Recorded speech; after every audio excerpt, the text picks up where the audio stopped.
So today we're going to talk about our common words. Now these are sometimes referred to as high frequency words or our tricky words in school. These are words that we cannot sound out but that we are using in our everyday life when we talk, when we write, when we read. They're used throughout and we just have to learn them. Examples of them are I, me, the, do, de, o, do.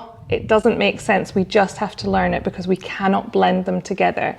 Now, the first part of this is we just need to be able to learn to recognize and read them. So lots of these will come up in storybooks or your reading books, in everyday items when you're out and about. You might see posters on bus stops and the children will start to recognize them and they just have to learn them because we cannot sound them out.